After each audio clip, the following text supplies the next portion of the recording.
Hello everyone, so hope you all are doing very good. In this video we are going to cover normalization topic of DBMS. So for the next few minutes try to be very attentive and listen to me whatever I am saying.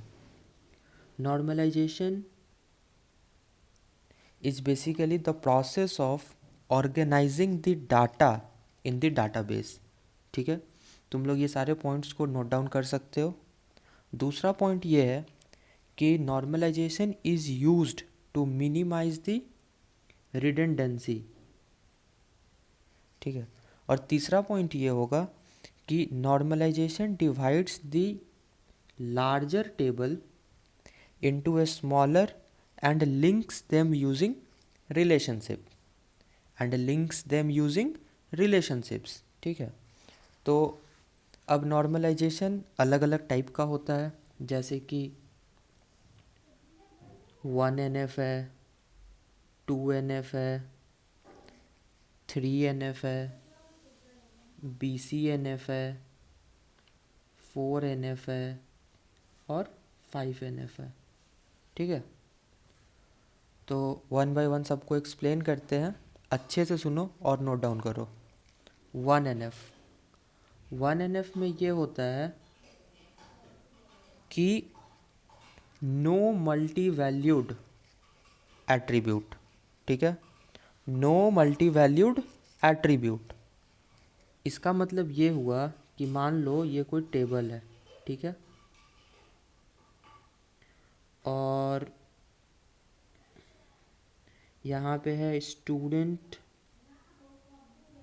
Name और यहाँ पे है student phone number.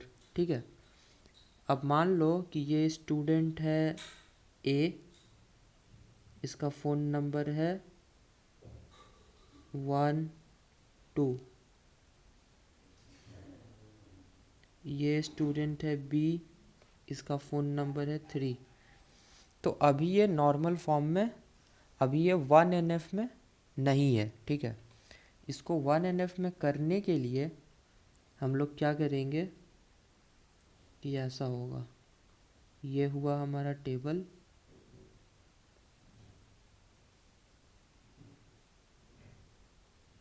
यहाँ पे हो जाएगा A1 A2 B3. ये student name, ये स्टूडेंट फ़ोन नंबर. समझ आया.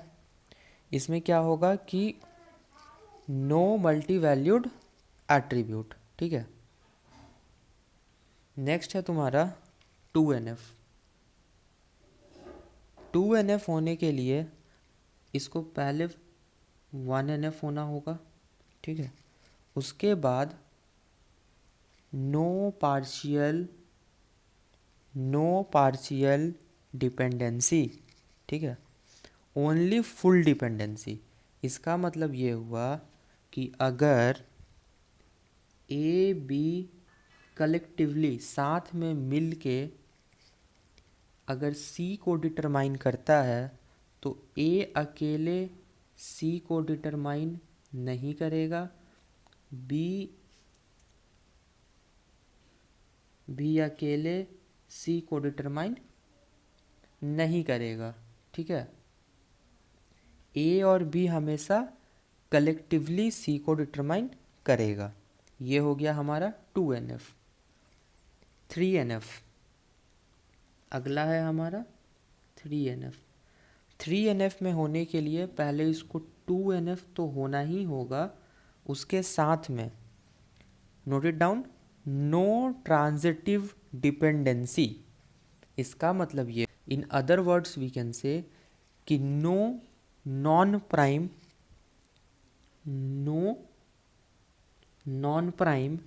Should determine non prime.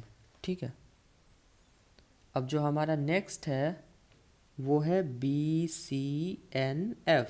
ठीक है, BCNF में होने के लिए क्या करना होगा, पहले तो ये 3NF होगा. ठीक है, 3NF होना चाहिए. उसके साथ में मान लो कुछ ऐसा है कि x डिटरमाइंस y. ठीक है, तो जो x होगा ना, वो या तो कैंडिडेट की होना चाहिए या फिर सुपर की होना चाहिए। अब कैंडिडेट की क्या होता है और सुपर की क्या होता है ये तुम लोग को मालूम होना चाहिए, वरना फिर हम किसी और वीडियो में एक्सप्लेन कर देंगे, ठीक है। तो बेसिकली यहाँ तक है सिलेबस में। अब थोड़ा सा हम और तुम लोग को बता देते हैं, लाइक 4NF, ठीक है। 4NF में होने के लिए क्या होना चाहिए, BCNF तो होना ही चाहिए, ठीक है, BCNF होना चाहिए। और फिर no multi valued dependency, no multi valued dependency, ठीक है।